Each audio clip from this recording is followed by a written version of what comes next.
വിഖ്യാത കനേഡിയൻ എഴുത്തുകാരൻ Robert Munch വീണ്ടും വാർത്തകളിൽ ഇടം നേടിയിരിക്കുകയാണ്. എഴുത്തിന്റെയോ പുരസ്കാരങ്ങളുടെയോ പേരിലല്ല ഇത്തവണ അദ്ദേഹം ശ്രദ്ധാകേന്ദ്രമായത്. മരണത്തിന് വൈദ്യസഹായം ആവശ്യപ്പെട്ടതിന്റെ പേരിലാണ്. മെഡിക്കൽ അസിസ്റ്റൻസ് ഇൻ ഡൈയിങ് അഥവാ മെയ്ഡിന് അനുമതി തേടിയിരിക്കുകയാണ് ലക്ഷക്കണക്കിന് കുട്ടികളെ വായനയുടെ വലിയ ലോകത്തിലേക്ക് നയിച്ച സാഹിത്യകാരൻ. എന്താണ് മെയ്ഡ്? ഭേദമാക്കാൻ സാധിക്കാത്ത അസുഖം പിടിപെട്ട് ആരോഗ്യം ക്ഷയിച്ച് ജീവിതം ദുസ്സഹമായ ഒരു വ്യക്തി നിയമപരമായി വൈദ്യസഹായത്തോടെ മരിക്കുന്ന പ്രക്രിയയാണിത്. കാനഡയിൽ എങ്ങനെയാണ് മെയ്ഡിന് അപേക്ഷ നൽകുന്നതെന്നും മരണം നടപ്പിലാക്കുന്നതെന്നും അറിയാം.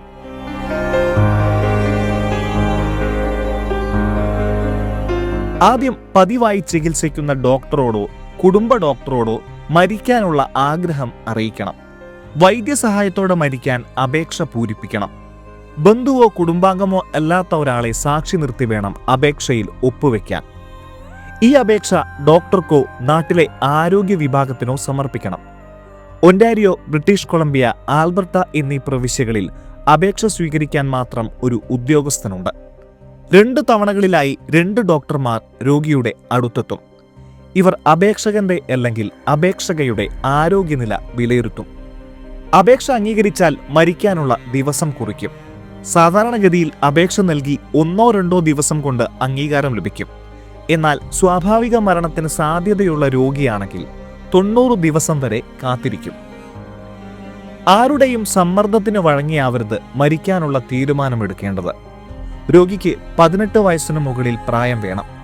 ഉറച്ച തീരുമാനമെടുക്കാനും അത് മറ്റുള്ളവരോട് പങ്കുവെക്കാനും സാധിക്കുന്ന ആളായിരിക്കണം. മരണാസന്നമായ അവസ്ഥയോ കടുത്ത ആരോഗ്യ പ്രശ്നങ്ങളോ ഉണ്ടാകണം.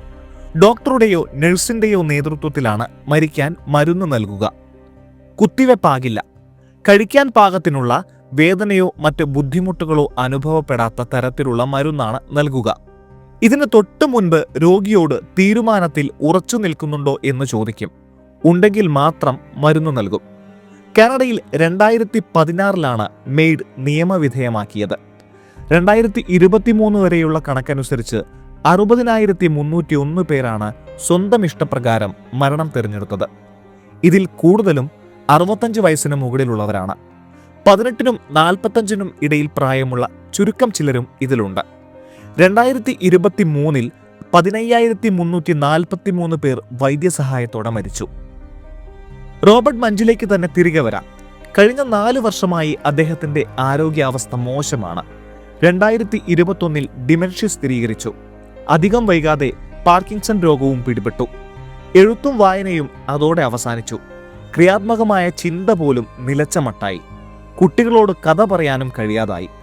യാത്രകളും എന്നേക്കുമായി ഇല്ലാതായി. വീടിനകത്ത് കഴിഞ്ഞുകൂടേണ്ടി വന്നു. മനസ്സും അടുത്തു തുടങ്ങിയിരുന്നു. തന്റെ സഹോദരൻ ലൂ ഗെറിക്സ് രോഗം ബാധിച്ച് മരിക്കുന്നത് കണ്ടാണ് താൻ ഈ കടുത്ത തീരുമാനമെടുത്തതെന്നാണ് റോബർട്ട് മഞ്ച് പറയുന്നത്. News desk MC news.